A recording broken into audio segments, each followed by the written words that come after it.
أعوذ بالله من الشيطان الرجيم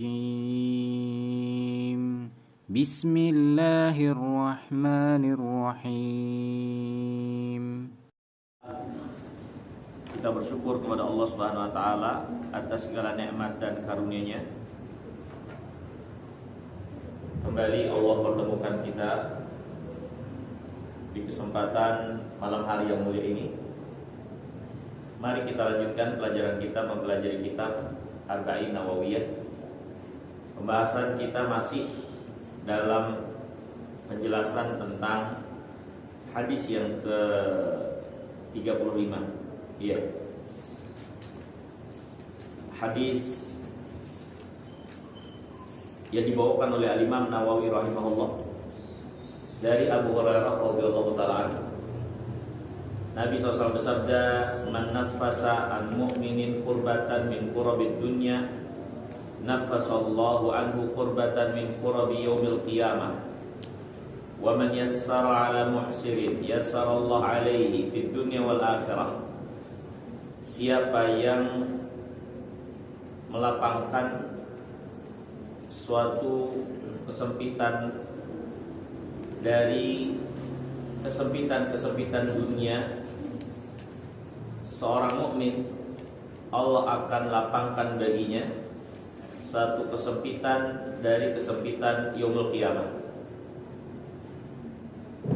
Kemudian wa man yassara ala muhsirin, siapa yang memudahkan orang yang kesulitan membayar hutang, Allah akan mudahkan dia di dunia dan di akhirat. Kemudian kata Nabi, wa man satara ala musliman satarallahu fid dunya wal akhirah. Siapa yang menutup aib seorang muslim, Allah akan tutup aibnya di dunia dan di akhirat. Kemudian kata Nabi, wallahu fi aunil abdi ma kana al abdu fi auni akhihi. Allah senantiasa menolong hambanya ketika hambanya menolong saudaranya. Kemudian kata Nabi, wa man salaka tariqan yaltamisu fihi ilman sahhalallahu bihi tariqan ilal jannah. Siapa yang menempuh jalan untuk menuntut ilmu, Allah akan mudahkan baginya jalan menuju surga. Wa man ijtama'a qaumun fi baitin min buyutillah yatluna kitaballah wa yatadarasunahu bainahum illa nazalat alaihimus sakinah wa ghasyiyatuhumur rahmah wa haffathumul malaikah wa dzakarallahu fi man indah. Tidaklah berkumpul satu kaum di antara rumah-rumah Allah, mereka membaca kitab Allah, mentadaruskan di antara mereka, melainkan akan turun kepada mereka sakinah. Mereka akan diliputi oleh rahmat, dikelilingi oleh malaikat, dan Allah menyebut nama-nama mereka pada makhluk yang ada di sisinya. Wa man batta'a bihi 'amaluhu lam yusri' bihi nasabuhu. Siapa yang lambat amalnya tidak akan bisa dipercepat oleh nasabnya. Ya. Walhal hadirin yang dimuliakan oleh Allah, kita sudah bicarakan di pertemuan yang lalu. Hadis ini terdapat poin besar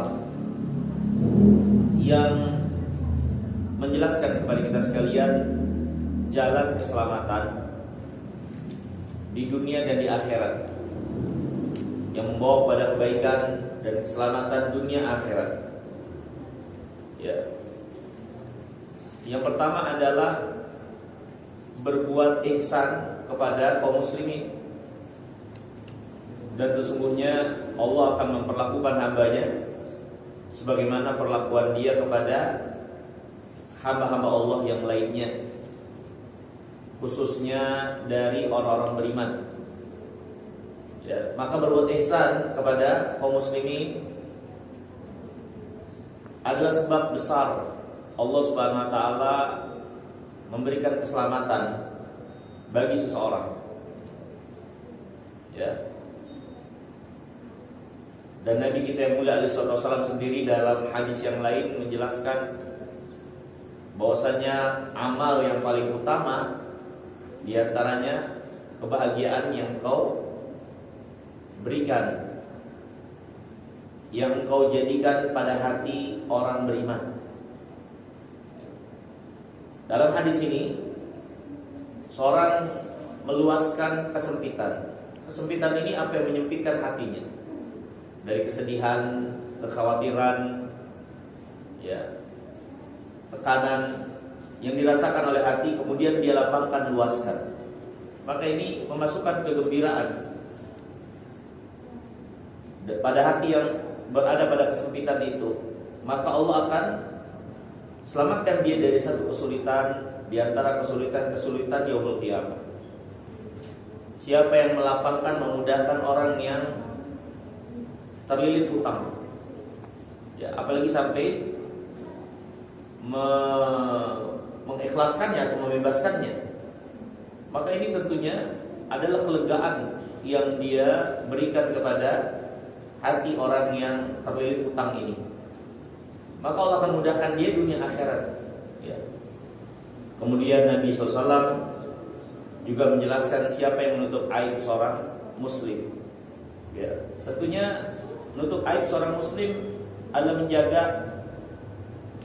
apa yang ada pada seorang muslim tersebut, keadaan hatinya dari hal-hal yang bisa membawa rasa malu, membawa kesempitan tentu bagi hatinya ketika aibnya nampak atau dibongkar, ya, maka Allah akan jaga aibnya di dunia dan di akhirat. Dan kita sudah menjelaskan ini hukum asal seorang muslim itu ditutup auratnya, ditutup aibnya, kecuali beberapa keadaan diperkenankan untuk dibuka aib itu, ya, untuk keperluan, untuk hajat, dan tidak berlebihan. Dan Nabi SAW bersabda, "Wallahu fi aunil abdi makana al-abdu fi auni akhi." Allah akan menolong seorang hamba ketika dia berada dalam pertolongan saudaranya atau senantiasa menolong saudaranya. Ya. Ini hadirin, seorang yang menolong seorang muslim, Allah akan menolong dia. Maka bagaimana dengan orang yang menolong agama Allah Subhanahu wa taala? Bagaimana dengan orang yang menolong agama Allah? Allah Subhanahu wa taala berfirman, "Wa la yansurannallaha wa la yansurannallahu man yansuruh." Sungguh Allah akan menolong mereka yang menolong Allah Subhanahu wa taala. Ini menolong agama Allah, ya, untuk perjuangannya, eksistensinya, ya, di tengah-tengah umat, ya, maka Allah akan tolong dia. Padahal hadirin yang dimuliakan oleh Allah Subhanahu wa taala, Allah akan menolong seorang hamba yang dia senantiasa menolong saudaranya. Padahal ini suatu poin besar dari awal sampai bagian tengah ini, bahwasanya berbuat ihsan kepada orang-orang beriman adalah sebab besar seorang dibela, ditolong, dilapangkan, diluaskan oleh Allah urusannya. Ya. Nah, kemudian selanjutnya di antara jalan keselamatan itu adalah talabatul ilm, menuntut ilmu syar'i, yang dengannya seorang akan dimudahkan jalannya menuju surga sebagai jazaan wifaqan, balasan yang sesuai. Kenapa demikian? Kenapa menuntut ilmu agama akan dimudahkan seorang jalannya menuju surga? Karena jalan menuju surga tidak akan seorang sampai kepadanya kecuali dengan ilmu syar'i. Kecuali seorang memiliki ilmu agamanya dari batasan-batasan yang Allah bataskan untuk dia perhatikan menjalani kehidupannya. Ya, itu semua nggak bisa dia ketahui kecuali dengan ilmu. Ya, maka balasan yang sesuai ketika orang yang menuntut ilmu syar'i, yang akhirnya dia mengetahui batasan-batasan Allah dan mengamalkannya, Allah akan mudahkan baginya jalan menuju surga. Kemudian yang kedua, ini juga isyarat buat kita sekalian. Jalan keselamatan itu adalah menuntut ilmu syar'i. Bahwasannya dengan ilmu syar'i yang benar akan jelas buat kita sekalian kalau jalan menuju surga itu adalah sesuatu yang mudah. Sesuatu yang mudah. Ya, tentu bagi orang yang Allah berikan kemudahan, tapi ya, fakta menjelaskan bagaimana agama ini agama yang lapang, agama yang mudah, agama yang penuh dengan kelapangan, keluasan, berisi kasih sayang dan rahmat serta kebaikan yang banyak buat kaum muslimin yang mengamalkan agamanya.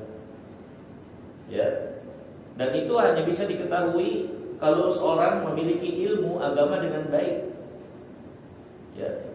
Maka seorang yang memiliki ilmu akan melihat kemudahan agama ini.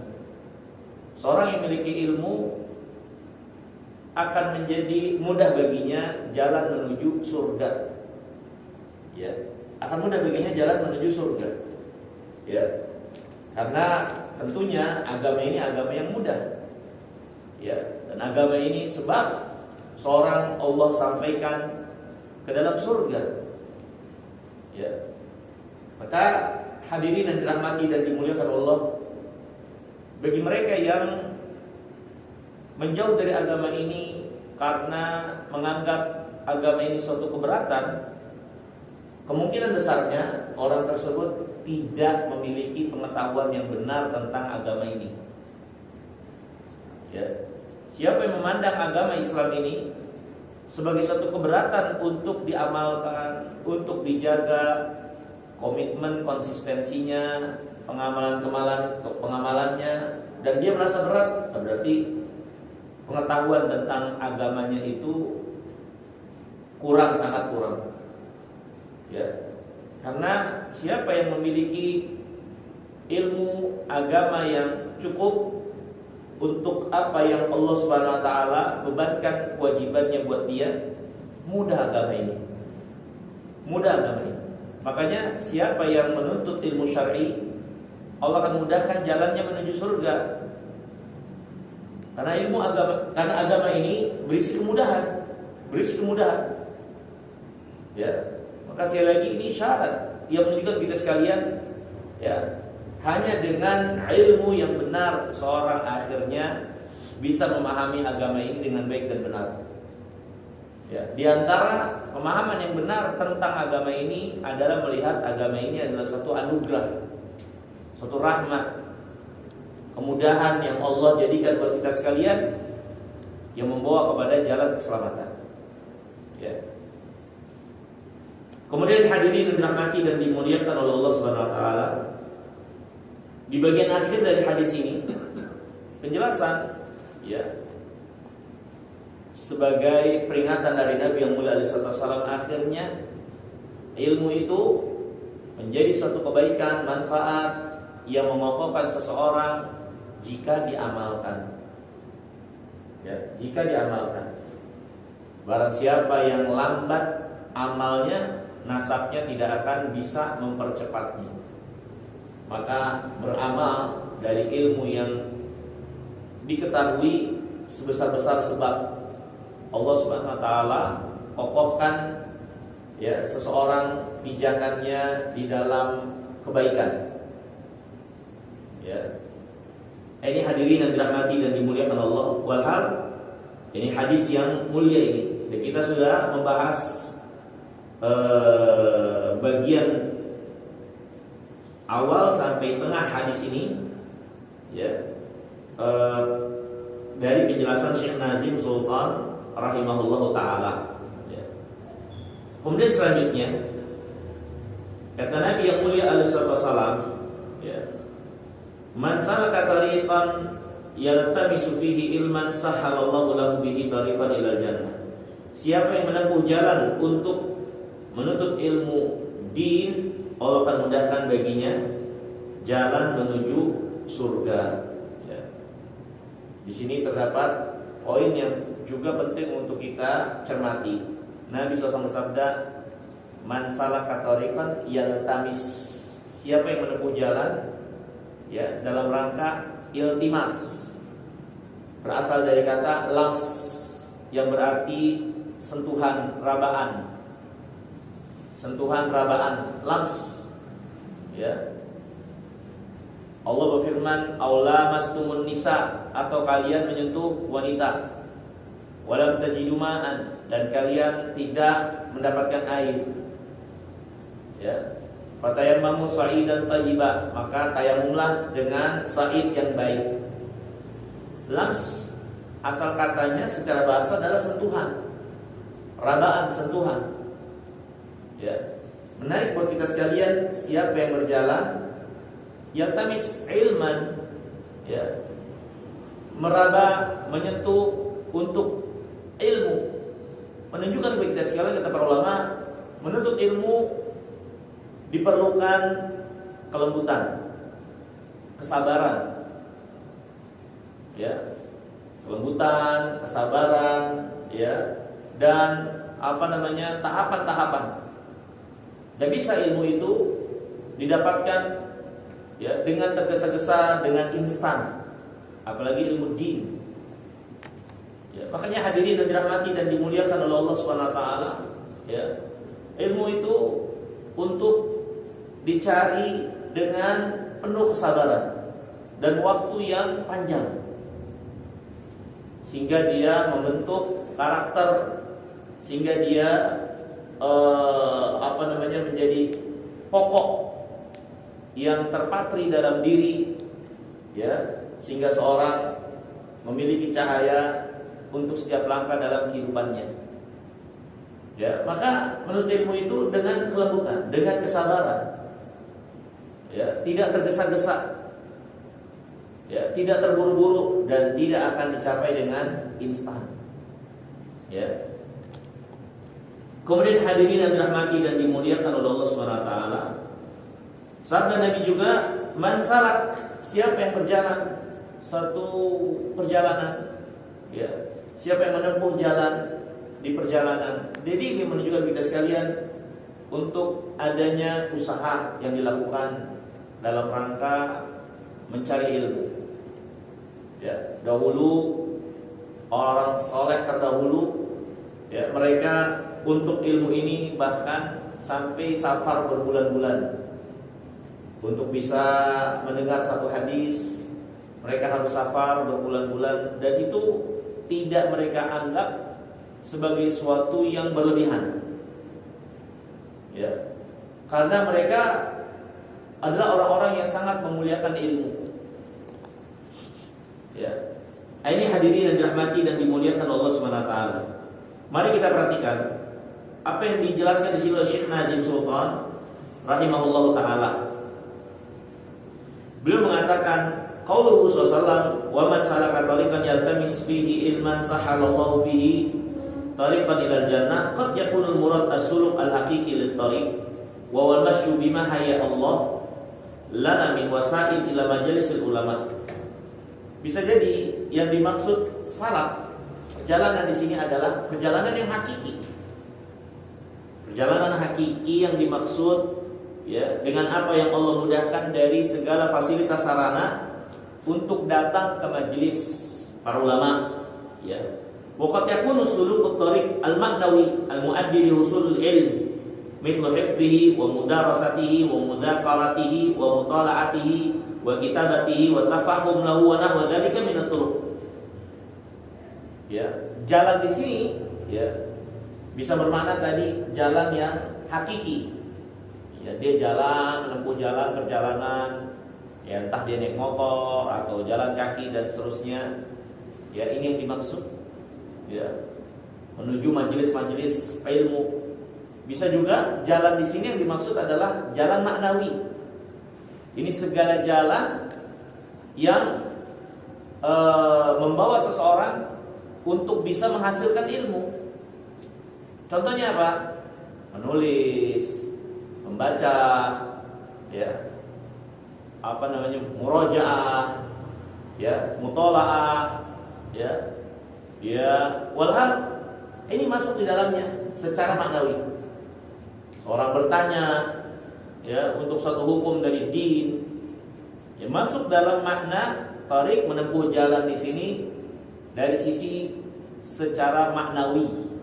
Karena itu semua jalan yang akan menyampaikan pada ilmu. Seorang bertanya, seorang menulis, seorang menghafal, mencatat, ya, kemudian ya, belajar, ya, dan seterusnya, ya. Dan kedua-dua makna ini sahih. Ya, yang dimaksud tariq, jalan di sini, ya, baik jalan hakiki, ya, menempuh jalan dari gang ke gang, lewatin jalan, ya, melewati lampu merah dan seterusnya, atau maknanya secara maknawi, ya, jalan yang akan menyampaikan kepada ilmu, ya. Kemudian sabda Nabi SAW, sahalallahu bihi tariqan ilal jannah. Allah akan mudahkan dengan sebab itu jalannya menuju surga. Kata beliau, qad yuradu bihi tashil rusulihi alal ilm alladhi huwa tariqul jannah. Ayusahhil lahu idza tagha bihi wajhu al-intifa' bihi wal amal bi muqtadah fa yakunu al-ilm sababan li hidayatihi wa li dukhulihi al-jannah. Maksudnya Allah mudahkan baginya jalan menuju surga. Bisa jadi maksudnya Allah akan mudahkan baginya untuk mendapatkan ilmu yang merupakan jalan surga. Ilmu itu sendiri jalan surga, ya, amalia yang membawa kepada surga, ya, ilmu, ya. Jadi Allah mudahkan jalannya menuju surga. Yang dimaksud jalan di sini yang dimudahkan adalah ilmu itu sendiri. Jadi Allah mudahkan dia sampai pada ilmu yang merupakan jalan ke surga, ya. Atau maksudnya adalah Allah mudahkan baginya ketika dia menuntut ilmu, mengharapkan wajah Allah Subhanahu wa taala, ya, untuk manfaat dari ilmu tersebut dengan dia mengamalkan konsekuensinya, ya, sehingga ilmu itu menjadi sebab hidayah untuk dia masuk dalam surga, ya. Jadi maknanya juga bisa Allah memudahkan baginya jalan menuju surga, yaitu Allah Subhanahu wa taala memberikan taufik baginya dengan ilmu itu untuk mengamalkan, untuk beramal, ya. Dengan ilmu itu menjadi hidayah dia masuk ke dalam surga, ya, dengan amal yang dia lakukan, dengan ilmu yang dia dapatkan, ya. Atau maksudnya juga au yusahhilullahu lahu tariqul jannah yaumil qiyamah. Atau maksudnya juga Allah akan mudahkan dia jalan menuju surga nanti hari kiamat. Nanti hari kiamat, ya. Jadi Allah mudahkan baginya jalan menuju surga bisa bermakna yaitu Allah Subhanahu wa taala mudahkan dia, masukkan dia ke dalam surga dengan sebab dia menuntut ilmu. Atau bisa maknanya adalah Allah mudahkan dia dengan ilmu yang dia dapatkan, akhirnya dia tergerak untuk beramal, mengamalkan konsekuensinya sehingga dia masuk dalam surga. Atau bisa juga maknanya Allah akan mudahkan baginya jalan menuju surga nanti yaumul qiyamah sebagai balasan dia berjalan untuk menuntut ilmu. Apalagi kalau menuntut ilmunya di masjid, ya, yang sudah mulai sedikit banyaknya dikurangi atau ditinggalkan oleh sebagian kaum muslimin, ya, dengan alasan banyaknya sarana-sarana yang ada, ya, bukan kita mengecilkan sarana itu, tapi belajar di masjid memiliki keberkahan tersendiri. Nabi yang mulia alaihi wasallam bersabda, "Man qada araha ilal masjid a'addallahu nuzulan fil jannah kullama qada araha." Siapa yang berjalan ke masjid, ya, pulang pergi ke masjid, Allah akan siapkan baginya hidangan di surga setiap kali dia pulang pergi ke masjid. Jadi selain ilmu, ya, dari mulai perginya saja, perjalanannya saja, langkahnya saja, Nabi SAW sudah jelaskan bahwasannya Allah siapkan baginya hidangan di surga, ya. Belum lagi langkah-langkahnya ke masjid. Dalam riwayat lain Allah Subhanahu wa taala hapuskan satu dosa, naikkan dia satu derajat. Belum lagi ketika dia masuk ke masjid, dia berdoa agar Allah bukakan rahmatnya. Ya. Belum lagi secara spesifik hadis ini memaksudkan adalah masjid fi baitin min buyutillah, di rumah di antara rumah-rumah Allah Subhanahu wa taala. Ya.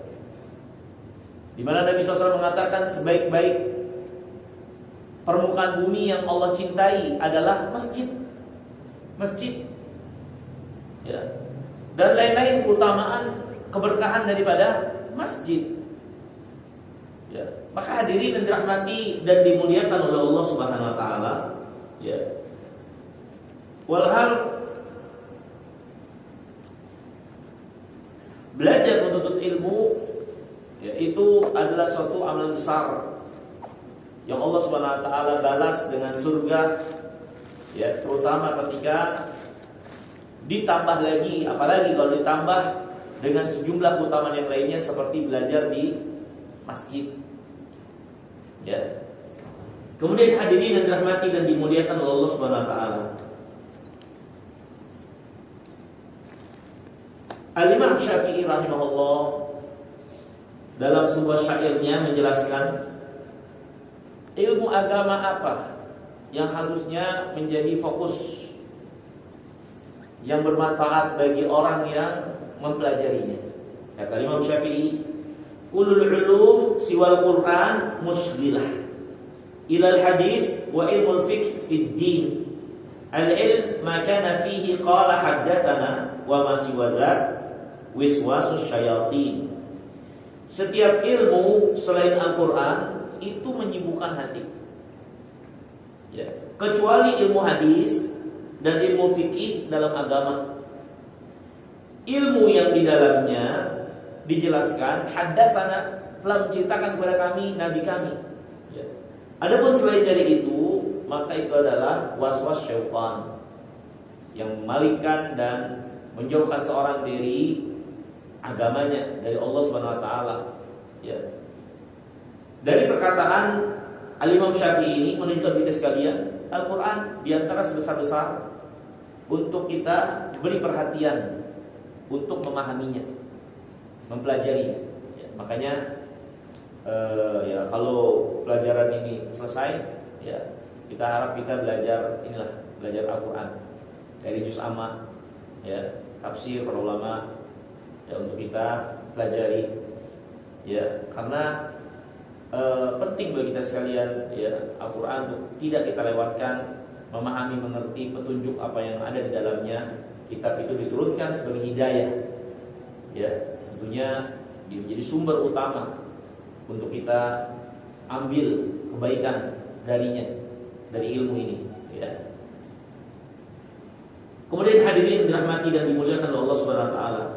Kemudian, ya, dari perkataan Imam Syafi'i, selain Al-Quran, ilmu yang bermanfaat itu adalah ilmu hadis dan fikih, ya, hadis dan fikih, ya, itu juga bermanfaat pastinya, ya, karena itu juga bagian dari wahyu, ya, karena kata Nabi SAW, ma kharaja minni illa haqqun, enggak keluar dari mulutku ini kecuali kebenaran.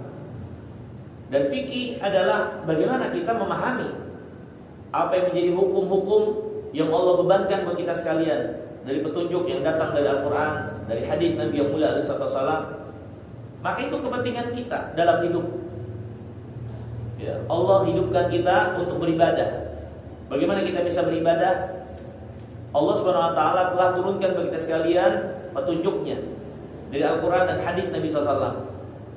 Gimana kita bisa beribadah dengan baik kalau kita tidak mempelajarinya?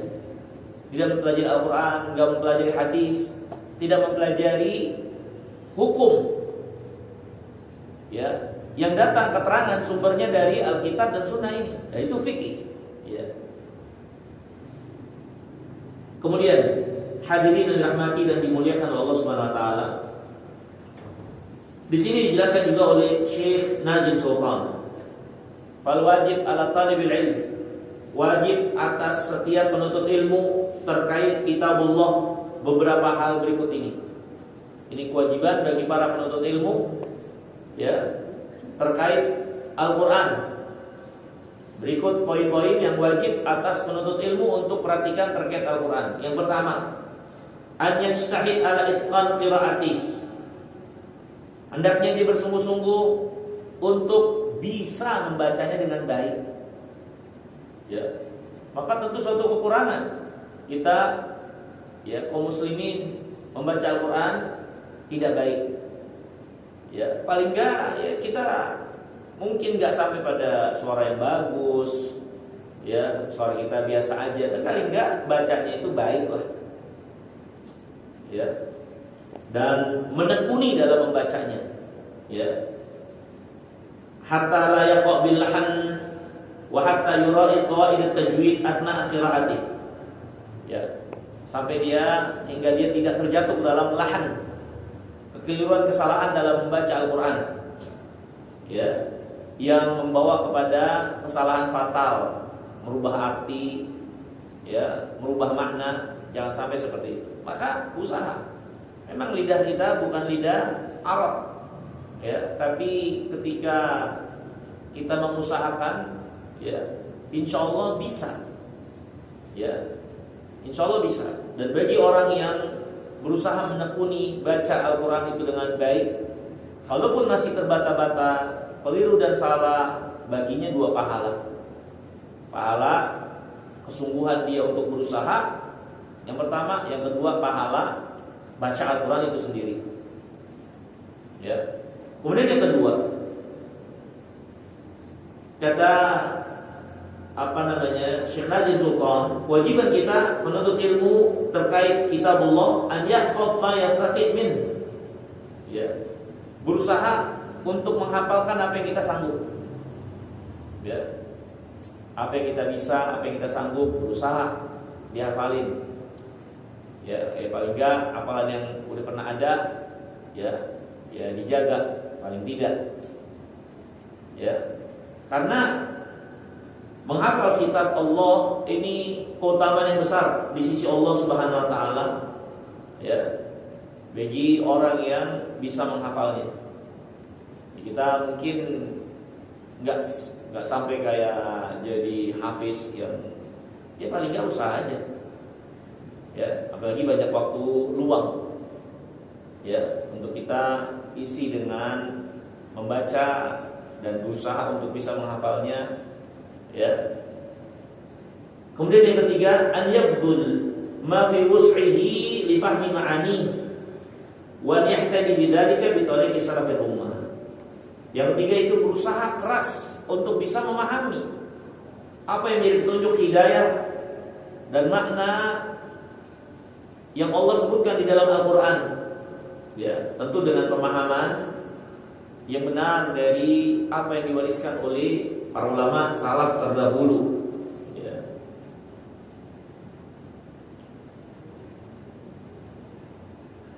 Kemudian yang keempat, an yura'i al-usul wa dhawabitil atiyah asna dirasatihi li fahmil Quran.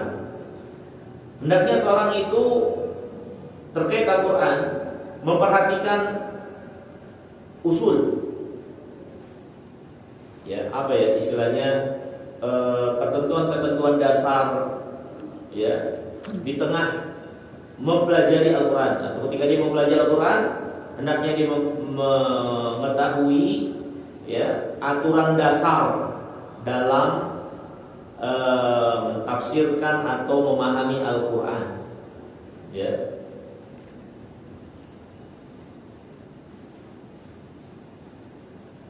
Seperti sebaik-baik tafsir Al-Quran adalah Al-Quran mentafsirkan dengan Al-Quran. Kemudian setelah itu Al-Quran ditafsirkan dengan sunnah. Kemudian setelah itu, ya, Al-Quran ditafsirkan dengan perkataan para sahabat. Kemudian setelah itu Al-Quran ditafsirkan dengan perkataan tabi'in. Ya, ini ada ketentuan bagaimana bisa kita memahami ayat Al-Quran dengan baik dan benar. Ya, pertama Al-Quran dipahami dengan ayat Al-Quran yang lainnya, karena itu firman Allah saling membenarkan satu dengan yang lainnya. Kemudian dengan sunnah Nabi yang mulia alaihi salatu wassalam. Nabi SAW diutus diantaranya adalah untuk menjelaskan Al-Quran. Ya, kemudian dengan perkataan para sahabat, baru perkataan tabi'in. Ya,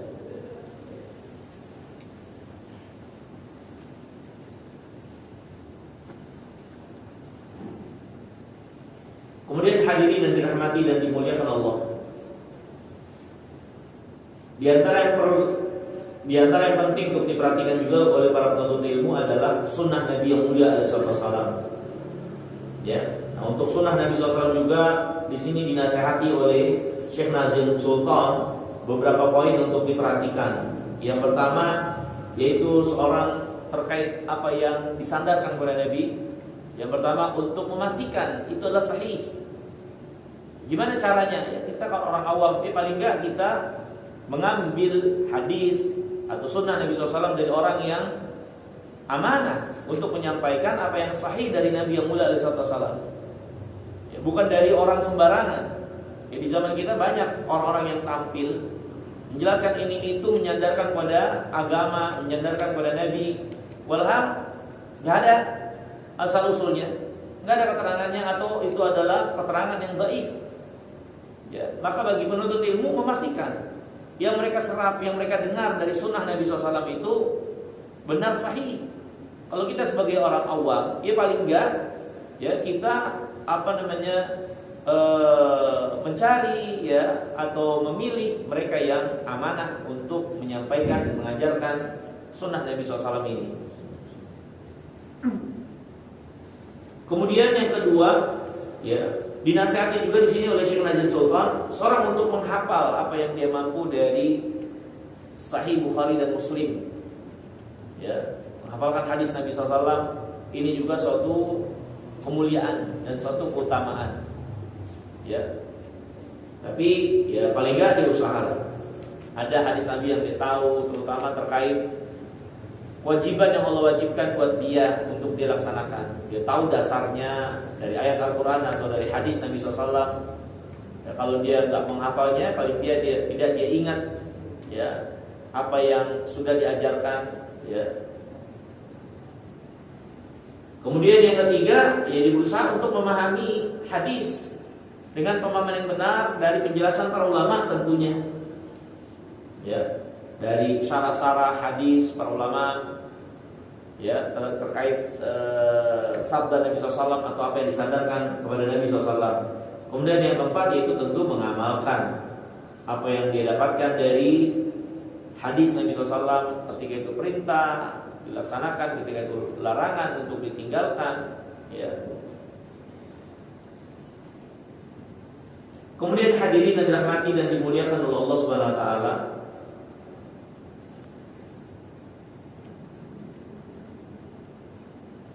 selanjutnya dijelaskan di sini oleh penulis hukum talabul ilm, hukum menuntut ilmu. Ya, telah terdapat keterangan dari Nabi yang mulia alaihi salatu wasalam. Nabi SAW bersabda, ya, talabul ilm fardhatun ala kulli muslim. Menuntut ilmu wajib atas setiap muslim. Maka ini syarat bahwasanya menuntut ilmu itu wajib. Tapi para ulama menjelaskan paling enggak yang wajib untuk diketahui ilmunya adalah perkara mendasar dari pokok-pokok minimal tentang iman dan amal yang wajib, yang harus dia yakini dan amalkan. Itu paling enggak. Ya. Pada bagian agama ini ada batas minimal standarnya. Seorang muslim tidak diperkenankan untuk jahil, untuk bodoh, untuk gak tahu, untuk salah. Contoh misalnya tentang iman pada Allah, standarnya apa? Standar minimalnya. Oke, rincian-rinciannya dari makna Asmaul Husna itu adalah suatu keutamaan, nggak wajib. Ya, untuk diketahui dengan rinciannya, nama-nama dan makna-maknanya. Tapi paling enggak pokok dasar iman kepada Allah yang terkandung di dalamnya untuk diimani, dia harus paham.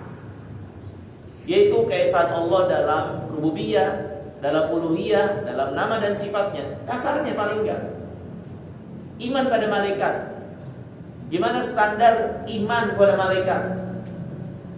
Mengimani mereka adalah makhluk Allah yang tunduk dan taat senantiasa kepada Allah. Ya, kemudian melaksanakan apa yang Allah perintahkan. dan tidak pernah bermaksiat kepada Allah Subhanahu wa taala. Ya. Standar minimalnya. Ya. Iman kepada Nabi pun demikian, ada standar minimal. Iman kepada kitab-kitab, iman kepada yaumul qiyamah, iman pada hari akhir, kan ada rincian-rincian dan kedalamannya yang mungkin secara umum tidak menjadi satu kewajiban. Tapi paling enggak standar minimalnya tidak boleh dilewatkan untuk dia pastikan dirinya berada pada keimanan tersebut. Ya. Ketika Nabi bersabda talabul ilm fardhah, menuntut ilmu wajib, maka ini harus jadi suatu perhatian, dia wajib. Ya. Walaupun para ulama merincikan yang wajib itu paling enggak standar minimalnya. Sehari-hari kita harus apa? Harus sholat. Paling enggak kita tahu tentang sholat, bagaimana harus kita lakukan dengan petunjuk yang benar, pelaksanaannya, ya, dari wudunya, gerakan-gerakannya, rokaatnya dan seterusnya. Ya, ini hadirin yang dimuliakan Allah Subhanahu Wa Taala. Banyak sebagian orang menyepelekan hal ini. Ya, Allah Subhanahu Wa Taala beri kita waktu, Allah Subhanahu Wa Taala beri kita keluangan. Masalah dunia, ilmu dunia kita cari, dapatkan dan menjadi ahli untuknya. Tapi masalah agama dan akhiratnya disepelekan. Padahal itu kewajiban keseharian untuk dia miliki, untuk dia punya dasar dalam keberagaman itu, dalam kesehariannya. Ini yang wajib. Ya, ini yang wajib. Ya, pokok-pokok keimanan, ya, dan apa yang Allah wajibkan untuk dia amalkan, ya, dalam kesehariannya. Sebagian orang ada perbedaan. Ya, misalnya seorang berada pada satu aktivitas yang dia harus tahu hukum agama di sini, dia wajib untuk tahu. Ya mungkin yang lainnya tidak berada pada aktivitas ini, nggak tahu ya nggak apa-apa. Kadang-kadang seperti itu. Ya. Tapi ini, ya, harus diperhatikan. Ini bukan sekedar sabda Nabi SAW untuk bisa diabaikan begitu saja. Fardhah kata Nabi yang mulia SAW. Walaupun rinciannya seperti yang dijelaskan tadi. Ya. Kemudian hadirin dan dimuliakan Allah Subhanahu Wa Taala, ada ilmu yang hukumnya fardu kifayah.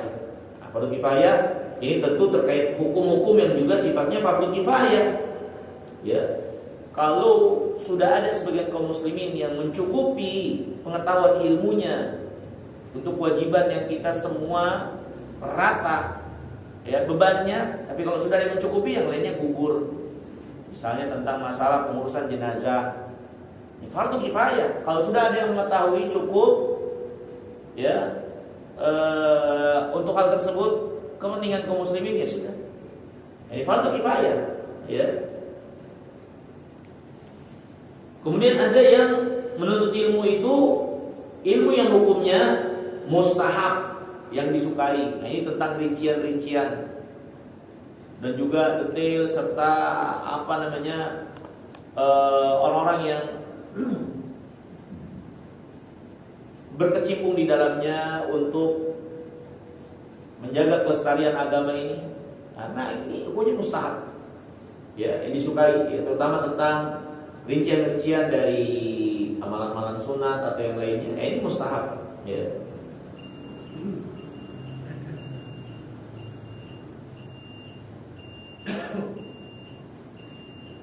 Mungkin ini dulu yang bisa kita pelajari. Kita lanjutkan insyaallah nanti pada salat sedikit.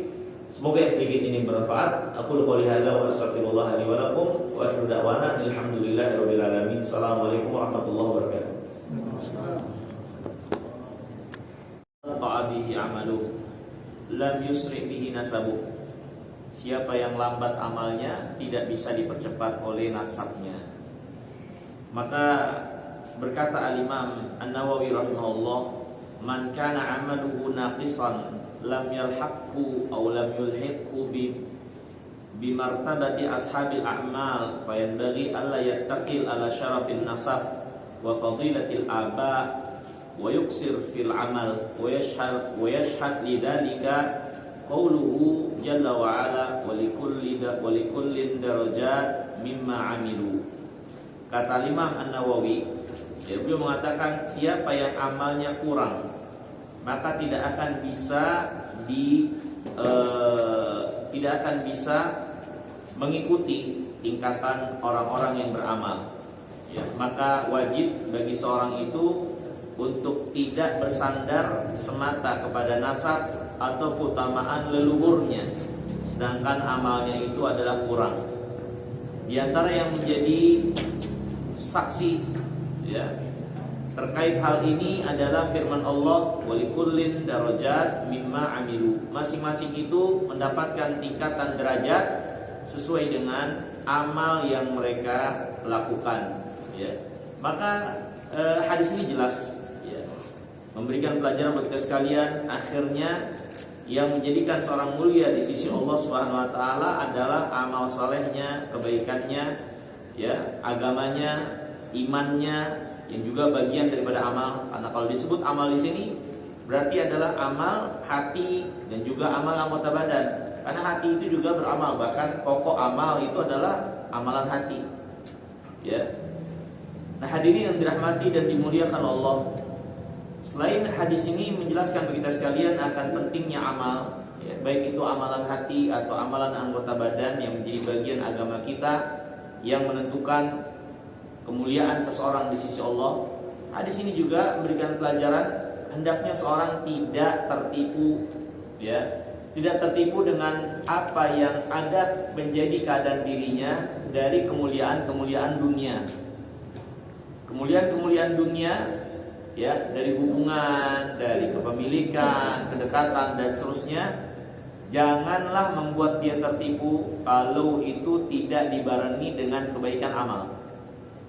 Ya, contoh misalnya seorang memiliki nasab yang mulia atau jabatan yang mulia dari jabatan-jabatan duniawiyah, ya, popularitas dari perkara-perkara duniawiyah, maka itu nggak ada artinya di sisi Allah Subhanahu wa taala, ya, ketika seorang tidak dibarengi dengan takwa, dengan amal saleh.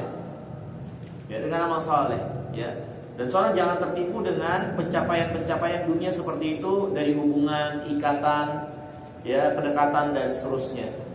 Ya, ada sebagian orang tertipu, ya, yang justru ini jadi bumerang buat dia, merasa kedekatannya dengan orang-orang yang mulia, ya, berarti dia berada pada kemuliaan juga.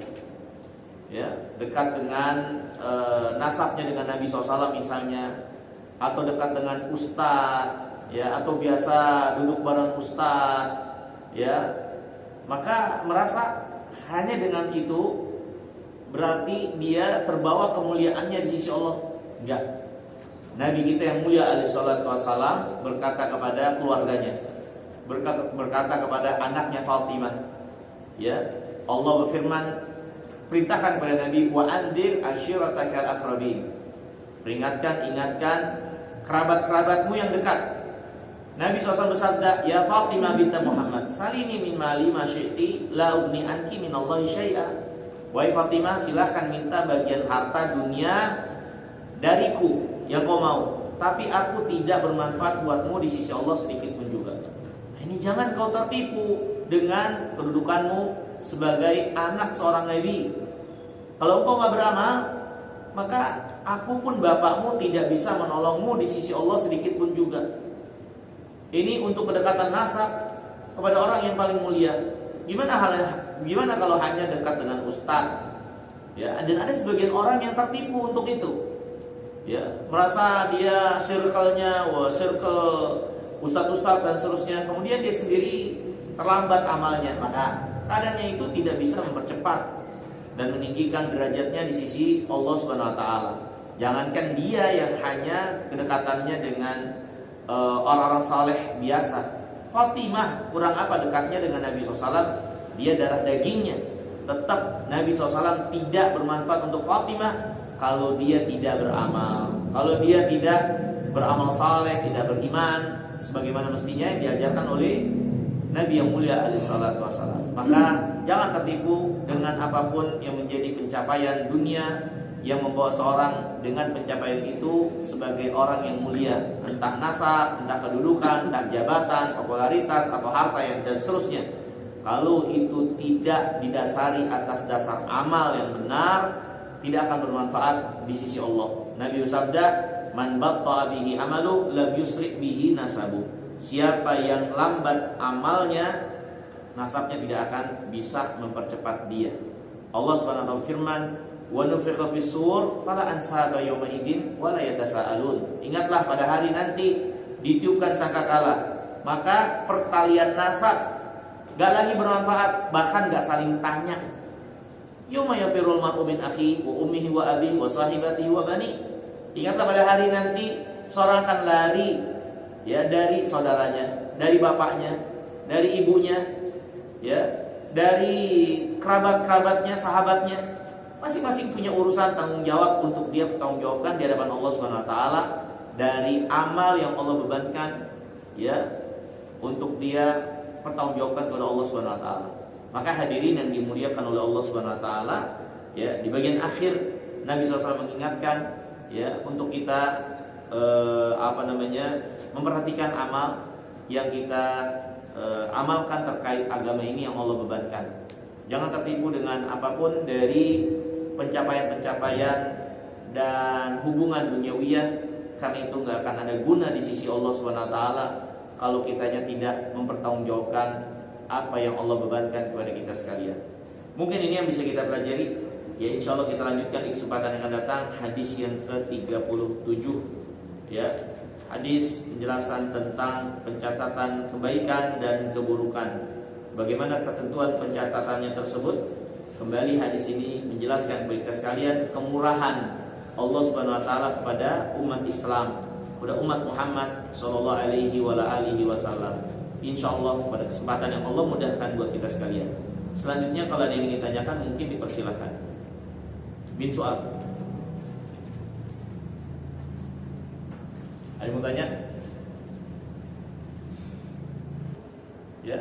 Dalam Al-Quran itu ada penjelasan yang itu adalah dipahami oleh semuanya, sehingga nggak perlu untuk berpikir keras untuk bisa memahaminya. Ya, ada dalam Al-Quran yang memang itu menjadi kedalaman, ya, untuk dipahami oleh para ulama ahli ilmu. Ya, seperti masalah ada yang nasikh, ada yang mansukh, ya, kemudian rincian-rincian hukum, ya, ini para ulama bidangnya. Tapi dalam Al-Quran itu banyak bahkan ayat-ayat muhkam, ayat-ayat yang terang dan jelas, semua bisa memahaminya. Nggak perlu untuk berlebihan merasa kalau itu nggak bisa kita pahami dengan kita hanya membacanya, nggak ada. Ya, tapi memang ada hal-hal yang mendetail, yang ini menjadi spesifikasi orang-orang yang mendalaminya dari para ulama. Ada dalam Al-Quran di mana nggak ada yang tahu maknanya kecuali Allah saja. Ya, alif lam mim, alif lam ra, hanya Allah yang tahu maknanya. Jadi kalau kaum muslimin diberikan sekat yang tebal untuk menjauh dari Al-Quran, nggak boleh baca terjemahannya, harus langsung dari guru dan seterusnya, ini nggak benar juga menjauhkan mereka dari Al-Quran. Tapi dikasih bimbingan, silakan baca terjemah. Kalau ada yang nggak paham tanya, jangan dipahamin sendiri, itu yang jadi masalah. Ya, dia pahamin sendiri, nyimpulin sendiri, itu yang jadi masalah. Ya, karena banyak ayat-ayat itu jelas petunjuknya. Allah misalnya Allah berfirman, aqimus shalah, tegakkan sholat. Ini kan jelas, berarti Allah nyuruh kita sholat. Ya udah kita sholat, kerjain perintah Allah.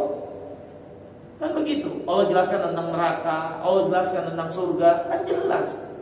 Tapi rincian-rinciannya mungkin dari apa yang ada di dalamnya dan seterusnya, ya ini para ulama.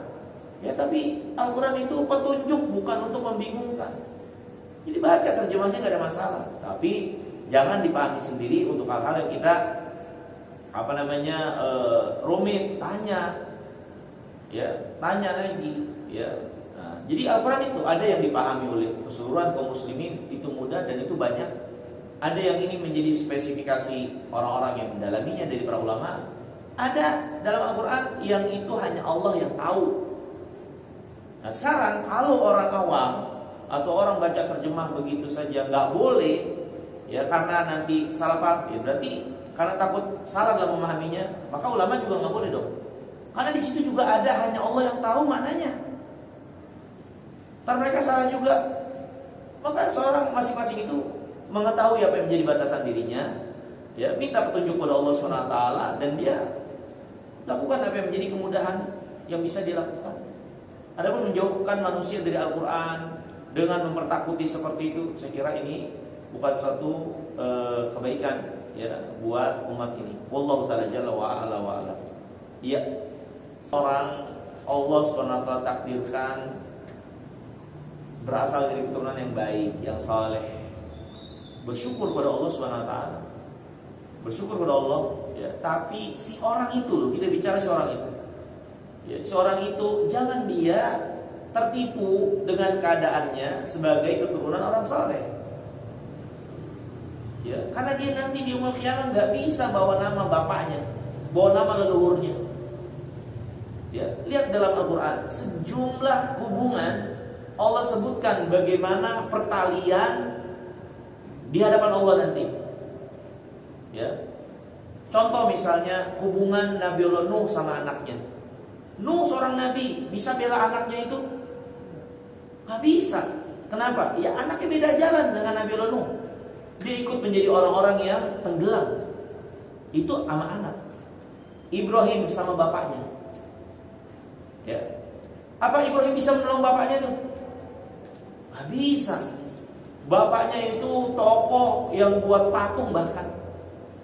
Ibrahim sangat sayang sama bapaknya, sampai akhirnya dia diusir sama bapaknya.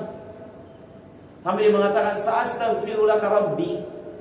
Saya akan terus minta ampun kepada Allah buatmu. Sampai akhirnya Allah larang Nabi Ibrahim.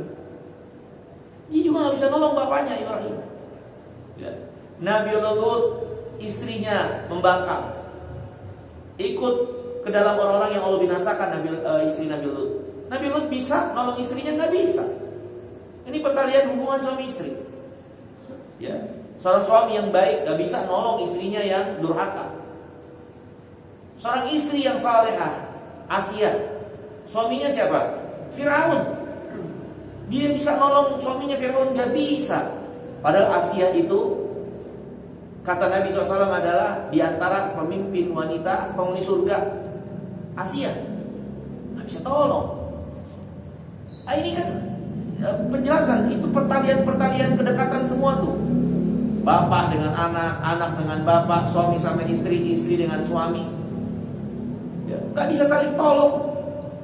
Ketika beda jalan, yang satunya taat, yang satunya enggak. Ya, maka ini sebetulnya sudah diajarkan dalam Al-Quran. Seorang itu untuk tidak tertipu dengan apa yang menjadi keadaan duniawiyah yang ada padanya, baik terkait nasab, jabatan, kedudukan, harta yang dimiliki dan seterusnya. Semua itu nggak ada arti di sisi Allah. Allah nggak lihat kecuali dia beriman dan beramal saleh. Ini bagi si pribadi itu. Bagi kita yang ada di luar orang itu, ya tentu orang-orang yang dia keturunan orang baik dan seterusnya, kita hormati sewajarnya, nggak berlebihan. Dalam rangka menghormati ya orang tuanya. Ini bagaimanapun dia keturunannya orang ini, orang baik, orang saleh ini, sewajarnya. Ya, tentu beda dengan orang biasa, tapi tidak boleh berlebihan. Ini dari sisi kita yang luar. Tapi dari sisi si pribadi itu, wah, dia jangan sampai tertipu dengan apa yang menjadi keadaan yang Allah anugerahkan buat dia. Itu maksudnya. Jadi misalnya orang-orang keturunan Nabi yang mulia alaihissalam, ya, mereka nggak boleh tertipu dengan keadaan mereka. Kalaupun benar nasabnya sampai kepada Nabi. Fatimah saja yang paling dekat, Nabi suruh beramal, bertakwa, apalagi dia yang udah sekian keturunan. Tapi kita yang di luar ini, Nabi SAW menyuruh kita menghormati keluarganya, ahlul baitnya, sewajarnya, nggak sampai berlebihan tentunya. Ya, karena biar bagaimanapun ketika mereka memiliki hubungan nasab dengan Nabi SAW, ada bagian dalam rangka menghormati, memuliakan beliau, juga menghormati keturunannya dengan batasan yang dibenarkan oleh syariat. Seperti itu. Jadi harus kita tahu posisi kita di mana. Kita posisi keturunan Nabi, nah jangan ketipu. Apalagi bukan keturunan Nabi, sangat bodoh kalau ketipu. Ya kan? Nah, orang yang di luar itu ada bagian yang Allah bebankan. Bagaimana mensikapi orang-orang yang memang dia keturunan orang mulia atau yang lainnya seperti itu. Allah mungkin itu. Ada lagi? Semoga yang sedikit ini bermanfaat. Aqulu qouli hadza wa astaghfirullah li wa lakum wa akhiru da'wana alhamdulillahirabbil alamin. Wassalamualaikum warahmatullahi wabarakatuh.